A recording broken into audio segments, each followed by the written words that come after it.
ময়নাগুড়িতে নির্বাচনী উত্তাপ, বেকারত্ব ও উন্নয়নকে হাতিয়ার করে পানবাড়ি বাজারে কংগ্রেসের পথসভা।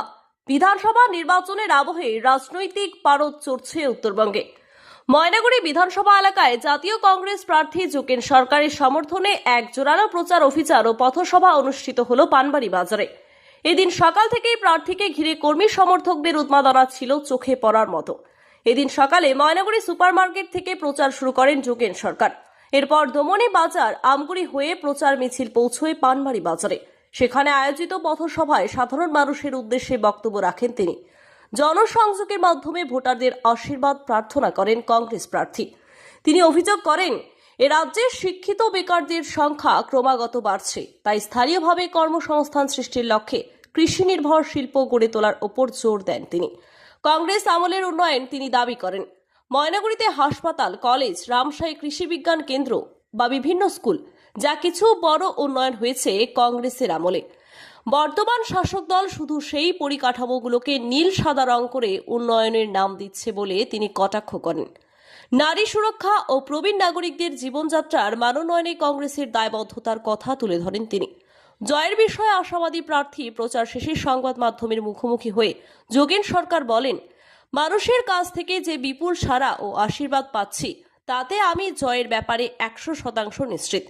ময়নাগুড়ির সার্বিক উন্নয়নের স্বার্থে মানুষ হাত চিহ্নেই ভোট দেবেন। আজকে সকাল 10টার থেকে আমরা প্রচার শুরু করেছি।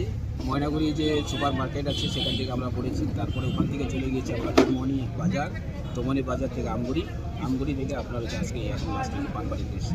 এবং মানে জনগণের মাঝে কি বিষয় তুলে ধরছেন? জনগণের মাঝে আমাদের একটাই বার্তা, সেটা হচ্ছে আমাদের পশ্চিমবঙ্গের শিক্ষিত ছেলেমেয়েরা বেকার হয়ে যাচ্ছে, তা তাদেরকে কর্মসংস্থানের লক্ষ্যে এই এলাকায় শিল্প স্থাপন করতে হবে, কৃষিভিত্তিক শিল্প করতে হবে, যাতে কৃষকরাও বাঁচতে পারে এবং আমাদের বেকার ছেলেমেয়েরাও বাঁচতে পারে, এবং সেই কৃষিভিত্তিক শিল্প করলে উভয় দিকে লাভ হবে আর কি। এটাই আমরা মানুষকে বলছি, এবং মহিলাদেরকে এবং অন্যান্য যারা আমাদের মানে কী বলবো বয়স্ক মহিলারা আছে এবং বয়স্ক মানে আমাদের যারা অভিভাবকরা আছে তাদের কাছে জাতীয় কংগ্রেস আসলে আমাদের যে ময়নাগুড়ির যে যেরকম যত ডেভেলপমেন্ট ময়নাগুড়িতে হয়েছে সবই কিন্তু আগে কংগ্রেসের আমলেই হয়েছে। আপনি হসপিটাল বলেন, রামশাহী কৃষি বিজ্ঞান কেন্দ্র বলেন, আপনার হচ্ছে কলেজ বলেন, স্কুল বলেন, সব কিন্তু কংগ্রেসের আমলেই হয়েছে। বাকি যে সরকার যারা আছে তারা কিন্তু শুধু রংটাই করেছে, নীল সাদা রংটাই করেছে, এখানে উন্নয়নের বলে কিছু নেই।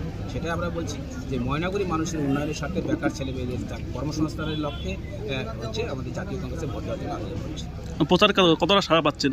ব্যাপক সাড়া, প্রত্যেকটা মানুষ হচ্ছে আমাদেরকে সাড়া দিচ্ছে এবং জাতীয় কংগ্রেসকে আশীর্বাদ করবেন বলে আমার মানে বিশ্বাস। জিতে খেতে কতটা আশাবাদী? যেভাবে মানুষের সাড়া পাচ্ছে, যেভাবে মানুষ আশীর্বাদ করছে, তাতে আমি জয়ের ব্যাপারে 100% নিশ্চিত। ধন্যবাদ।